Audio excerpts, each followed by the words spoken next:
Paul Barthélémy Biya Bivondo. Ce nom symbolise une époque, une résilience politique sans égale et une vie consacrée à servir une nation en constante évolution. Président du Cameroun depuis plus de 40 ans, il est une figure controversée pour certains, mais un modèle d'inspiration et de sagesse pour d'autres. Malgré les défis immenses auxquels son pays a été confronté, il reste debout à la tête d'une Afrique en quête de stabilité.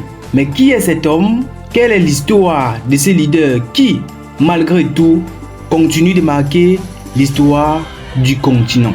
Mesdames et messieurs, aujourd'hui, nous allons plonger dans l'histoire à la fois controversée et inspirante de Paul Biya.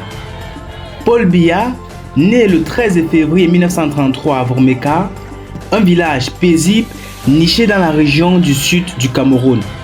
Fils d'un catéchiste respecté, il grandit dans une ambiance où la foi, le travail et l'éducation sont des valeurs cardinales. Dès son plus jeune âge, Biya montre des aptitudes intellectuelles remarquables et un tempérament calme, réfléchi mais résolu. Ses performances scolaires l'amènent à intégrer des grandes écoles d'élite au Cameroun avant de poursuivre ses études en France. En France donc, il se forme au droit public, aux sciences politiques et à l'administration. À l'Institut des hautes études d'outre-mer à Paris, il perfectionne sa vision de l'État et se prépare à contribuer au développement de son pays. Sa formation universitaire et son réseau international deviennent des atouts majeurs dans son ascension. Dès ses débuts, il montre une maîtrise des subtilités politiques et une capacité à anticiper les défis. Après son retour au Cameroun, Paul Biya entre dans l'administration publique en 1962. Son parcours est remarqué par son sérieux, sa loyauté et sa discrétion. Il gravit rapidement les échelons, devenant une figure incontournable de la sphère politique camerounaise. En 1968, il est nommé secrétaire général à la présidence de la République, un poste stratégique où il démontre sa capacité à gérer les affaires de l'État avec pragmatisme.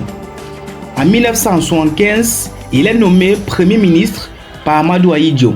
À ce poste, il gagne la confiance de son mentor grâce à sa loyauté sans faille et sa capacité à maintenir l'équilibre dans un Cameroun déjà complexe. Peu d'observateurs à l'époque imaginent que ce technocrate discret deviendrait l'homme qui marquerait le destin du Cameroun pour plusieurs générations. Le 6 novembre 1982 marque un tournant historique. Amadou Ahidjo, premier président du Cameroun, annonce sa démission. Camerounaises, Camerounais, mes chers compatriotes, j'ai décidé de démissionner de mes fonctions de président de la République unie du Cameroun. Cette décision prendra effet le samedi 6 novembre 1982 à 10h.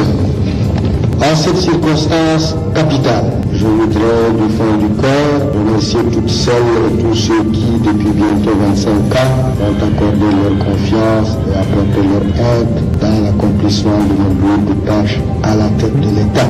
J'invite toutes les Camerounaises et tous les Camerounais à accorder sans réserve leur confiance et à apporter leur concours à mon successeur constitutionnel, M.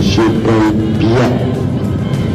Il mérite la confiance de tous à l'intérieur et à l'extérieur. Ouvrant la voie à Paul Biya pour lui succéder. Do you solemnly swear before God and man to devote all your efforts to preserving, protecting and defending the Constitution and the laws of the United Republic of Cameroon, to watch over the common will of the nation, uphold and defend the unity, integrity and independence of the Cameroon fatherland? I do so swear.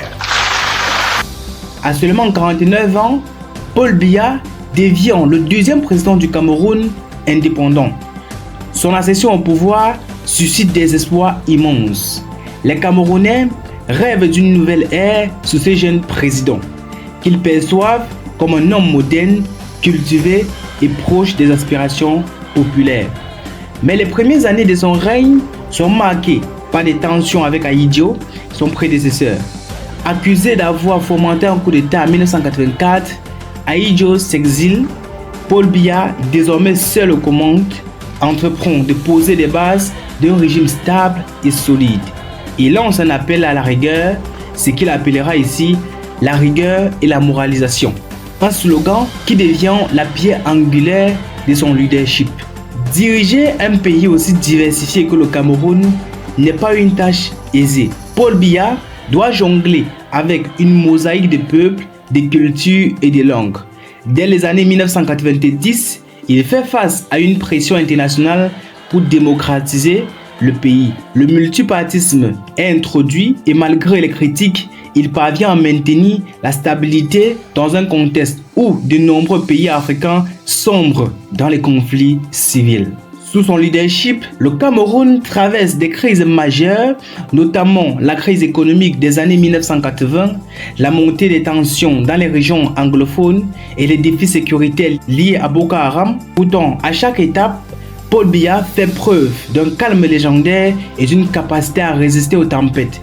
Sa longévité au pouvoir, plus qu'une simple question de stratégie politique, devient un symbole de stabilité dans une région souvent marquée par l'instabilité.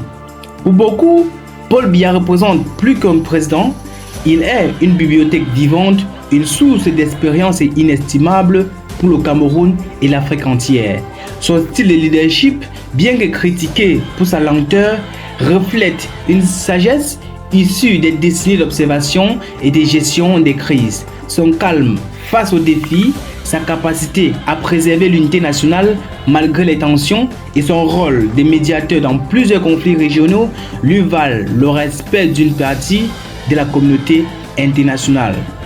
Paul Biya a toujours prôné une diplomatie discrète mais efficace. Sous sa direction, le Cameroun est devenu un acteur clé dans la résolution des conflits en Afrique centrale. Sa philosophie est claire: privilégier le dialogue et la négociation aux confrontations directes. Ces positionnements, bien que parfois perçus comme du laxisme, s'inscrivent dans une logique de préservation de la paix. Alors que Paul Biya approche de la fin de sa vie politique, une question demeure: quel héritage laissera-t-il? Pour certains, son héritage incarne la stagnation et l'immobilisme.